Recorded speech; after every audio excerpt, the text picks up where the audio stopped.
கும்பராசி அன்பர்களே, சனி பகவானை ஆட்சி வீடாகவும் மூல திரிகோண வீடாக கொண்ட இந்த கும்பராசி அன்பர்களுக்கு இந்த ஏப்ரல் மாதம் எப்படி இருக்கும் அப்படின்னு பார்க்கும் பொழுது உங்கள் ராசிநாதனான சனி பகவான் உங்கள் ராசிலேயே உட்கார்ந்துருக்கார். இப்போ 7.5 சனியில் ஜென்ம சனி நடந்து கொண்டிருக்கிறது உங்களுக்கு. அப்போ ஏற்கனவே ஒரு வகையில் ஒரு மனக்குழப்பம் என்பது உங்களுக்கு ஏதாவது ஒரு ரூபத்தில் இருந்து கொண்டிருக்கும். இப்போ இந்த மாதம் பார்த்தீங்கன்னா செவ்வாயும் அங்கே சேர்ந்திருக்கார். அப்போ 75% பாவத்தன்மை கொண்ட அந்த செவ்வாயும் உங்கள் ராசியிலேயே உட்கார்ந்துருக்கிறதுனால, செவ்வாய்ங்கிறது ஆக்ரோஷக்காரகன், கோபக்காரகனுங்கிறதுனால எதையும் கொஞ்சம் கோபம் ஆக்ரோஷம் இல்லாமல் நிதானமாக முடிவெடுக்கணும் அப்படிங்கிறதை மட்டும் ஞாபகத்தில் வைத்துக் கொள்ளுங்கள். எந்த ஒரு புதிய காரியம் செய்தாலும் ஒரு தடவைக்கு 2 தடவை யோசித்து இது நல்லதா கெட்டதா என்கிறது ஆராய்ந்து முடிவெடுப்பது தான் சிறப்பு என்பதையும் ஞாபகத்தில் வைத்துக் கொள்ளுங்கள்.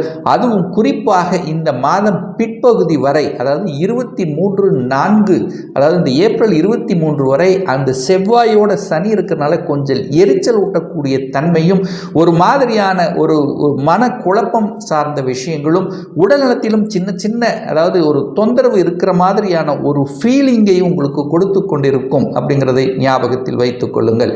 2ஆம் இடத்து அதிபதியாக இருக்கக்கூடிய குரு பகவான் தனக்கு 2ஆம் இடத்தில் இருக்கிறதுனாலையும், அந்த குடும்பஸ்தானத்தில் ராகு பகவான் சர்ப்ப கிரகம் என்று சொல்லக்கூடிய அந்த ராகு பகவான் இருக்கின்ற காரணத்தாலையும், சுக்கிரன் கையிருப்பு பணக்காரகன், அதாவது இந்த கும்ப லக்னத்துக்கு ராஜயோகத்தை தரக்கூடிய அந்த சுக்கிரன் உச்ச பலத்துடன் குடும்பஸ்தானத்தில் இருக்கிறதுனால தனம் சார்ந்த விஷயத்தில், பொருளாதாரம் சார்ந்த விஷயத்தில் ஒரு ஏற்ற தன்மையை கொடுக்கும் என்பதில் எந்த மாற்று கருத்தும் கிடையாது. ஆனால் அங்கே ராகு சர்ப்ப கிரகம், பாம்பு கிரகம், விஷத்தன்மை கொண்ட அந்த ராகு இருக்கிறதுனால பணம் கையாளுகின்ற விஷயத்தில் ரொம்ப ரொம்ப கவனமாகவும் எச்சரிக்கையுடனும் இருக்கணும் அப்படிங்கிறதையும் ஞாபகத்தில் வைத்துக் கொள்ளுங்கள். அந்த ராகு இருக்கிறதுனால குடும்பம் சார்ந்த விஷயத்தில் ஏதாவது ஒரு தொந்தரவு பிரச்சனையை கொடுப்பதற்கு அங்கே இருக்கிறது. யாரும் அந்த ராகு இருக்கு. அப்போது மற்ற குடும்பங்களுடைய விஷயங்களில் நீங்கள் தடையிடாமல் இருப்பதும், மற்றவர்கள் உங்கள் குடும்ப விஷயத்துக்கு உள்ளே வராமல் பார்த்து கொள்வதும் இந்த காலகட்டம் உங்களுக்கு சிறப்பு. சுக்கிரன் அங்கே இருக்கிறதுனால குடும்பத்துக்கு தேவையான விஷயங்கள், தேவையான பொருள்களை வாங்கி மகிழ்வதற்கும் ஒரு நல்ல காலகட்டமாக அமையும். சூரியன் அங்கே இருக்கிறதுனால அரசின் மூலமாக ஒரு தன லாபம் கிடைப்பதற்கான வாய்ப்புகள், சந்தர்ப்பங்கள் இருக்குது. உங்கள் பேச்சு சூரியனை போல இருக்கக்கூடிய தன்மையும் ஒரு சிலருக்கு ஏற்படுத்தும். 3ஆம் இடத்தில் குரு பகவான் இருக்கின்ற காரணத்தால் உங்களுடைய பணம் எல்லாமே தகவல் தொடர்பு துறை, கம்யூனிகேஷன் நெட்வொர்க், இதற்கு செல்லக்கூடிய வாய்ப்புகள் அல்லது குழந்தைகளுக்காக செலவு செய்யக்கூடிய ஒரு மாதமாக அமைகிறது.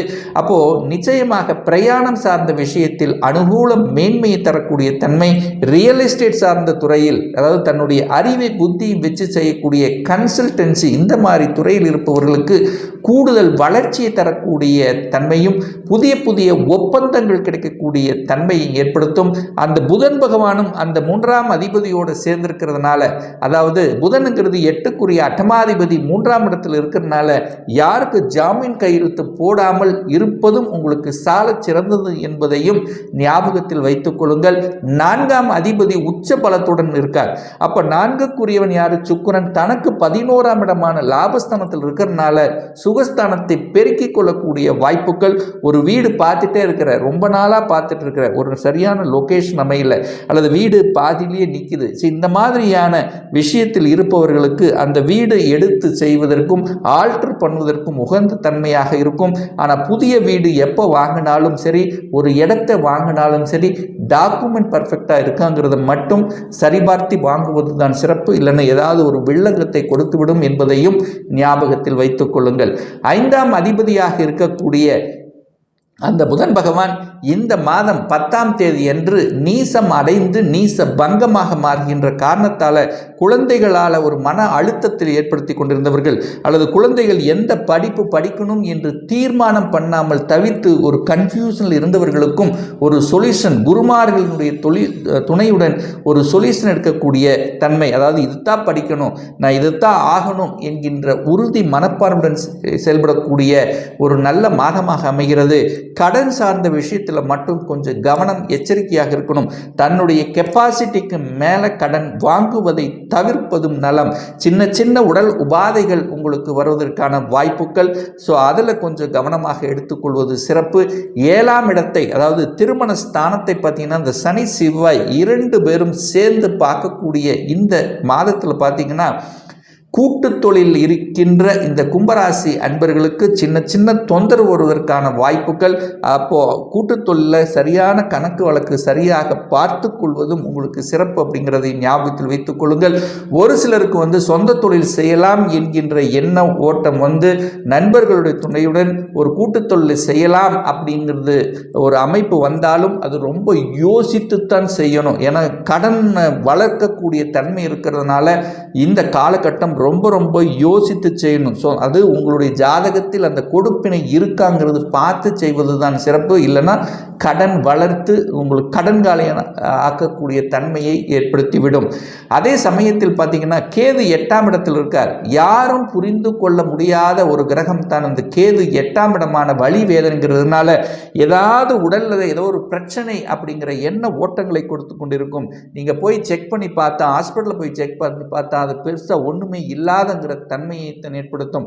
ஸோ அப்போ உடல்நலம் சார்ந்த விஷயங்கள், உடற்பயிற்சி சம்பந்தப்பட்ட விஷயங்கள், சரியான உணவு பழக்க வழக்கங்களை கையாள்வது இந்த காலகட்டம் உங்களுக்கு சிறப்புங்கிறதையும் ஞாபகத்தில் வைத்துக் கொள்ளுங்கள். 9ஆம் இடத்தை அந்த குரு பகவான் பார்க்கிறார். அதாவது 9ஆம் இடம் என்பது பாக்கியஸ்தானம் அல்லவா? அந்த இடத்தை குரு பார்க்கறதுனால நிச்சயமாக குழந்தை பாக்கியம் சார்ந்த விஷயத்தில் தடைப்பட்டு கொண்டு பிரச்சனையை கொடுத்து கொண்டு நிறைய செலவு செய்து கொண்டு தவித்து கொண்டிருக்கின்ற கும்பராசி அன்பர்களுக்கு நிச்சயமாக ஒரு நல்ல பாக்கியம், அதாவது அந்த குருவினுடைய துணையோட குழந்தை காரகன் என்று சொல்லக்கூடிய அந்த குரு பகவான் பாக்கியஸ்தானத்தை பார்ப்பதும், அந்த பாக்கியஸ்தானத்தின் அதிபதியாக இருக்கக்கூடிய சுக்கிர பகவான் உச்ச பலத்தோடு இருக்கக்கூடிய இந்த காலகட்டத்தில் குழந்தை பாக்கியம் கிடைக்கும். ஏதாவது தகப்பனால் உங்களுக்கு நல்லவைகள் நடக்கக்கூடிய, தகப்பன் மூலமாக அனுகூலங்கள் பெறக்கூடிய ஒரு நல்ல மாதமாக இருக்கிறது. தொழில் சார்ந்த விஷயத்தில் மட்டும் எனக்கு சனி பகவான் 10ஆம் இடத்தை பார்க்கிறார். அப்போ சனி எந்த இடத்தை பார்க்கிறாரோ அந்த இடத்தை கெடுக்கக்கூடிய அமைப்பு. அப்போ வேலையில் அழுத்தம் பிரஷரை கொடுக்கும். சக ஊழியர்களினுடைய ஒத்துழைப்பு இல்லாமல் இருக்கக்கூடிய தன்மை. ஒரு சிலருக்கு பார்த்தீங்கன்னா நல்ல உழைத்தாலும் அந்த உழைப்புக்கேற்ற ஊதியம் கிடைக்கல. தன்னோட அதாவது என்ன சொல்கிறது, ஒரு நான் பண்ண வேலை மற்றவருக்கு தான் பயன்படுகிறதை ஒழிய தனக்கு கிடைக்கல. ஸோ இந்த மாதிரி ஏதாவது ஒரு ரூபத்தில் ஒரு குறை என்பது இருந்து கொண்டே இருக்கும். ஆனால் அவசரப்பட்டு ஆக்ரோஷத்தை பட்டு வேலையை மட்டும் விட்டுவிடக்கூடாது அப்படிங்கிறதை ஆழமாக மனதில் பதிய வைத்து கொள்ளுங்கள் இந்த காலகட்டத்தில். அதே சமயத்தில் பார்த்தீங்கன்னா ஒரு சிலருக்கு பார்த்தீங்கன்னா நிச்சயமாக அந்த சனி பகவானுடன், தொழில் காரகன் என்று சொல்லக்கூடிய சனி பகவானுடன், தொழில் காரகன் என்று சொல்லக்கூடிய சனி பகவானுடன் தொழில் ஸ்தானத்தின் அதிபதியாக செவ்வாய் சேர்ந்திருக்கிறதுனால திடீரென்று உங்களுக்கு வேலை, அதாவது ஒரு 2-3 மாதங்களாக வேலை சார்ந்த விஷயம் கிடைக்கல, அப்ளை பண்ணி காத்து கொண்டிருக்கிற, திடீர்னு வேலை போயிட்டு, ஸோ இந்த மாதிரி இருக்கிறவர்களுக்கு ஒரு நல்ல வேலையை இந்த மாத இறுதிக்குள் தரக்கூடிய தன்மையும் இந்த காலகட்டம் உங்களுக்கு சிறப்பாக இருக்கிறது. 11ஆம் அதிபதியாக இருக்கக்கூடிய குரு பகவான் அந்த 11ஆம் இடத்தை பார்க்கறதுனால அந்த 11ஆம் இடம் என்பது லாபம் அல்ல. அப்போ எந்த அளவுக்கு உழைப்பை போடுகிறீர்களோ அந்த அளவுக்கு ஊதியம் பெறக்கூடிய தன்மை, லாபங்கள் பெறக்கூடிய தன்மை, அதிகமாக உழைப்பு ஈடுபடக்கூடிய தன்மை. ஒரு சிலருக்கு மந்த டல்லாக இருக்கு, ஏதோ போய் கொண்டிருக்கிறது, எல்லாமே இருக்கு பட் எதுவும் இல்லாத தன்மை. ஸோ இந்த மாதிரியான தன்மை ஏற்படுத்தி கொடுக்கும்.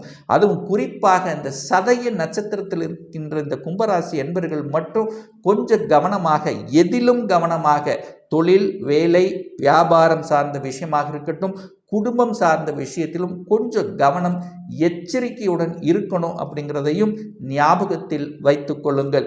ஒரு நல்ல தெய்வ வழிபாடு அப்படின்னு எடுத்துக்கொண்டால் இந்த கும்பராசி என்பர்களுக்கு ஒவ்வொரு சனிக்கிழமை என்று ஆஞ்சநேய பகவானை சென்று வழிபடுவதும், உங்களுடைய இஷ்ட தெய்வம் என்று உங்கள் மனதில் எதை நினைத்து கொண்டிருக்கிறீர்களோ அந்த தெய்வத்தை வழிபடுவது உங்களுக்கு அனைத்து விதத்திலும் மேன்மையை ஏற்படுத்தி கொடுக்குங்கிறதுல எந்தவித மாற்று கருத்தும் கிடையாது.